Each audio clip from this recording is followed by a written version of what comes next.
So I consistently see brands over focusing on the trendy top of funnel marketing channels that they think are going to move the needle. Channels like TikTok, influencer marketing, even SEO for AI. But they're completely neglecting the foundational setup that they need to have in place to get the most out of these channels. Here's what I want you to understand. These channels aren't inherently bad. You actually need to have them set up to some degree, but they're only one small piece of the puzzle. Without having the proper foundations in place, you are quite literally burning the majority of the money that you are spending on the top of your funnel. The difference between brands that are struggling month to month and brands that are predictably and consistently killing it. The reality is all these top of funnel channels essentially do the same thing.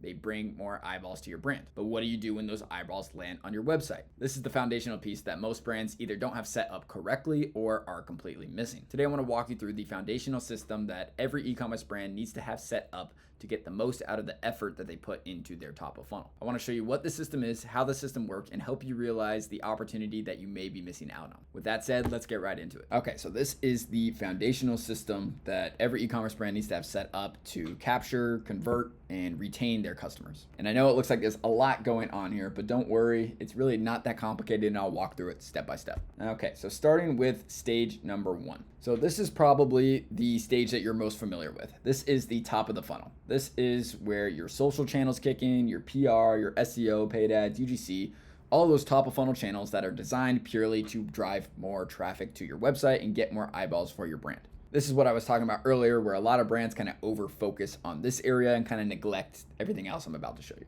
And what happens here is you have all of these top of funnel channels. They're all driving more traffic to your website. They land on your website. And then on average, most Shopify stores alone, they convert about 1 to 3% of those eyeballs into actual customers. Now that also means that about 97 to 99% of those people that land on your website don't buy anything at all. And a lot of the times, if you don't have the proper channel set up correctly, they're just leaving and never coming back. And this is where I see a lot of brands stop right here. This is kind of their entire funnel. They push a lot of traffic to the website. They hope that they convert a decent amount of them. But in reality, most of them are landing on the site and leaving, and they don't have the proper setup in place to then nurture and then turn them into customers down the line. So what they think is their entire funnel is really just the tip of the iceberg. Now, so what do we do with this 97 to 99% of people that don't buy? Well, this is where your site pop-up comes into play. So this piece is very overlooked by a lot of e-com brands, but your site pop-up is super duper important. If you have a good site pop-up on your website, you can convert about 6 to 15% of those people who are gonna leave and never come back into subscribers for your email and SMS list. Now, a lot of brands have this set up, but they've never A/B tested it. They don't have it working correctly. The triggering may be off. They may not be giving a solid welcome offer. There's a lot of issues that can be had right here, but a lot of brands set it up once when they get their Klaviyo account and they never really touch it after that. We see it all the time where we go to audit a Klaviyo account and we see that their pop-up form is only converting about 2% of their site traffic. Here's some good examples for you here. So now, if you have a pop-up that's set up correctly and is high converting, these 97 to 99% of people who were just gonna leave before are signing up for your email list so you can retarget them and remarket to them in a much cheaper way than something like retargeting ads. If we scroll down here to our funnel graphic, this is just the top of the funnel. And again, this is where a lot of brands kind of stop right here. They bring a lot of eyeballs to their website, get them in the top of the funnel, but they're skipping these middle two funnels here and then hoping that a small portion of them actually convert. Okay, let's move on to stage 2. So stage 2 is where we nurture and convert them. It starts off in the same way that the first stage ended, with that site pop-up, getting them to enter in their email and their SMS, and that will place them into your Klaviyo account, and then in turn, get them into your welcome flow. Here's an example that we just finished for a brand before. Now, your welcome flow is a sequence of emails and SMS messages that is designed to continue to nurture any of those prospects, tell them everything about their brand, answer any hesitations that they may have, handle any objections, and ultimately get them more comfortable with giving you their money. Now, within your welcome flow, we're going to be able to get around 8 to 20% of those people to convert if you have a high converting welcome flow. These people have been warmed up They know everything about your brand at this point, and they're much more comfortable with purchasing their product. Now, there will still be a segment of people who make it all the way through the welcome flow and then ultimately do not purchase yet. And that's totally okay, because now we have them in our Klaviyo account and we can send them regular email campaigns to get them to convert later on. So if we scroll down here to that same funnel graphic that we're looking at, this is where the middle of your funnel kind of starts. People have now made it through the top of the funnel. A small portion of them converted from up here, but the majority of them made it back into this middle of the funnel where we continue to market to them, we can nurture them, we can tell them anything that we need to tell them about their brand to get them more comfortable with buying, ultimately moving them closer to a purchase. Okay, so now on to stage 3. So this is the retain stage. So again, to recap, these people made it to your website, they signed up for your email list, they went through your entire welcome flow, they've been nurtured through that welcome flow, they didn't ultimately convert, but now they're in our Klaviyo account, so we can continue to market to them through email and SMS. And again, we're picking up right where we left off on the previous stage. So if you're running your Klaviyo account correctly, you should be sending email campaigns or one-off sends to your list or segments of your list on a very regular basis. We like to shoot for around 2 to 4 times per week. Here's an example of one that we did recently. And when someone on your email list receives one of these email campaigns, there's one of 2 things that they can do. They will either open the campaign or they will not open the campaign. And if they don't open the campaign, that's totally okay. They're still in our Klaviyo account. They're still an email subscriber to us. They're just gonna get another email campaign because we're sending them very regularly, either later that week or next week or sometime in the near future. Hopefully one that entices them more than this one did. Now, for the people that did open,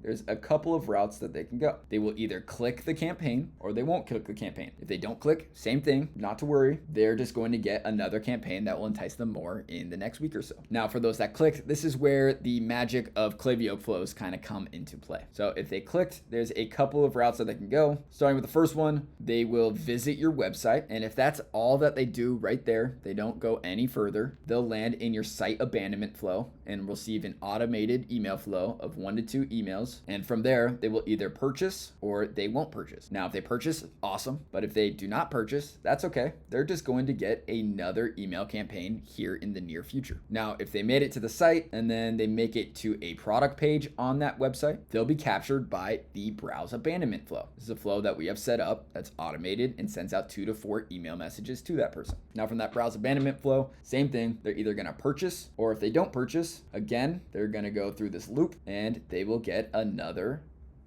email campaign within the very near future. Moving on, I think you're getting the idea here. If they now not only view a product, but they add something to their cart, they'll be captured by the abandoned cart flow, 4 to 6 automated emails that we have set up. And from here, they're again either going to purchase, or same thing, if they don't purchase, they will go back up to the email campaigns. Now, if they add something to their cart and then even proceed to hit the checkout button, same exact thing. They're going to either purchase, or if they don't purchase, they'll get another email campaign in the very near future. And the last option for someone that clicked is they're going to make it all the way through from the site to adding something to the cart to checking out to actually purchasing. And then we have a post-purchase email flow that continues to nurture them, tells them a little bit about the product that they just bought, tells them how to get the most out of the product, and is a great opportunity for upselling them on other products that you may have. So for the ones that may take you up on one of those upsells, we can get a purchase from them there. If they don't purchase from that, then we have a customer win back flow that will be sent to them in the next couple months to try to get them to purchase again. And then from there, they get stuck back in this loop of getting email campaigns on a very regular basis. So this is really what I want you all to take away from this.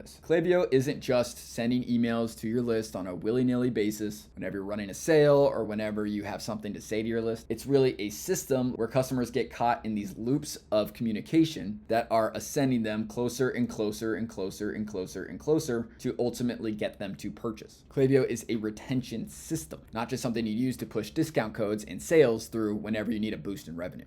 Okay, so that was stage 3 here. Again, if we look at our funnel graphic again, this is still the middle of the funnel. We're kind of using the system that we have set up here with our automations and our regular emails campaigns to kind of keep them in this middle of the funnel here and get as many of them to convert as possible. Now, for a lot of brands, that's the entire funnel. But for brands that have kind of reoccurring consumable type products, there is an extra stage here. And this is the subscription stage. So this is where we can use tools like Skio or Recharge to get people on subscription of the actual product. So we can use the system that we had in stage 3 to not only push for purchases, but we can also push them for subscriptions of our product. And once that happens, this is the easiest kind of graphic of all time, but we have subscribe and save, they purchase, they're still on subscribe and save, they purchase again, so on and so forth until they ultimately unsubscribe at some point. This is kind of the holy grail of ecom. We want to get as many people here as possible. Now looking at our funnel graphic, again, now we are at the bottom of the funnel and we want to keep everyone at the bottom of the funnel. At this point also, we want to kind of cut off less communications. We don't need to be sending out as many emails and SMS to them that we would for people that aren't unsubscribed and save. But this, we want to keep them in this bottom of the funnel so that they're just kind of repurchasing automatically.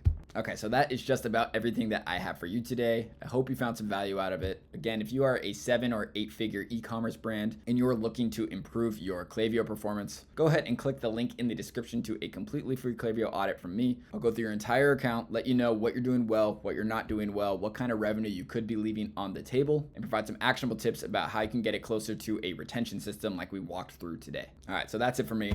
Peace.